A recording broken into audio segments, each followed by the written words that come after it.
তেমনি মানবতা, নৈতিকতা ও সমাজ চেতনার গভীর ভাব প্রকাশিত হয়েছিল। তার অমর সৃষ্টি বন্দে মাতরম আজও আমাদের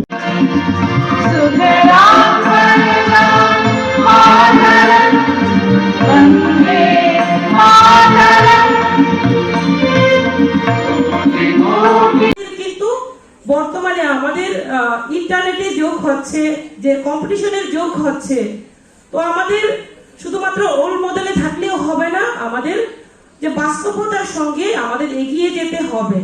আজকে আমরা দেখি, যদি ইন্টারনেট থেকে শুরু করে আজকে আমরা বিশ্বের কথা যদি চিন্তা করি, তাহলে কিন্তু আমাদের ভারতবর্ষ কিন্তু অনেক এগিয়ে যাচ্ছে। আমাদের মোদীজির নেতৃত্বে, সরকারের নেতৃত্বে আমাদের সরকার এগিয়ে যাচ্ছে। ঠিক সেভাবে একটা পরিবার এগিয়ে যাবে, যেটা হোক আমাদের সমাজ ব্যবস্থা হোক, আমাদের ধর্মের ক্ষেত্রে হোক, সাংস্কৃতিক হোক, যদি আমরা সেই আমাদের যে ভারতবর্ষের সংস্কৃতিকে আমরা গুরুত্ব দিই, তাহলেই আমরা এগিয়ে যেতে পারবো। তার জন্য আমাদের এই আমাদের যারা ছাত্রছাত্রীরা রয়েছেন, তাদেরকে কিন্তু আমাদের সেই বিষয়ে ভালোভাবে জানতে হবে পরবর্তী সময়ে, না হলে আমরা এগিয়ে যেতে পারবো না। আমাদের লক্ষ্য হচ্ছে বিকশিত ত্রিপুরা গঠন করা। সেই বিকশিত ত্রিপুরা গঠন করতে হলে প্রতিটি ক্ষেত্রে আমাদেরকে সমানভাবে এগিয়ে যেতে হবে।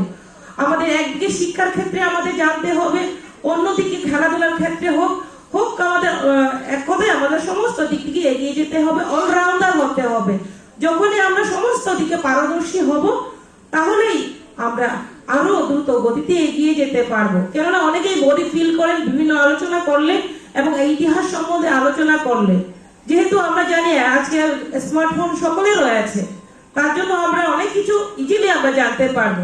যেমন আজকে যদি আমরা গুগলে সার্চ করি আজকের যে জন্মদিনের বিষয়গুলো, আজকে আমরা বই পড়তে হয় না, মোবাইলে নেটে কার জন্মদিন, কেন উনি বিখ্যাত, কি, সেগুলো কিন্তু আমরা ইজিলি মোবাইলে দেখে আমরা জানতে পারি। তো আমাদের মোবাইলকে আমরা যদি মিস ইউজ করি, যে কোনো জিনিসের কিন্তু ভালো মন্দ, নেগেটিভ পজিটিভ থিঙ্কিং আমাদের থাকে। তো তার জন্য নেগেটিভ পজিটিভ সেই জিনিসগুলোকে কোনগুলো আমাদের পজিটিভ লাইফের মধ্যে, জীবনের মধ্যে, সেগুলো আমাদের বেছে নিতে হবে। সেগুলো যদি আমরা বেছে নিই, সেগুলো যদি কাজে লাগাই, তাহলে আমরা এগিয়ে যেতে পারবো। তো আজকের দিনে আমি আর বেশি কিছু না বলে, আজকে সম্রাট, আমাদের যে সাহিত্য সম্রাট বঙ্কিমচন্দ্র চট্টোপাধ্যায়ের যে জন্ম জয়ন্তী, শ্রদ্ধার জয়ন্তী অনুষ্ঠান আপনাদের উপস্থিতিতে আজকে সুন্দরভাবে আয়োজন করা হয়েছে। আপনার উপস্থিতির জন্য আজকে সর্বাঙ্গীন সার্থক হয়েছে। সকলকে আজকের এই দিনে অনেক অনেক শুভেচ্ছা জানিয়ে আমার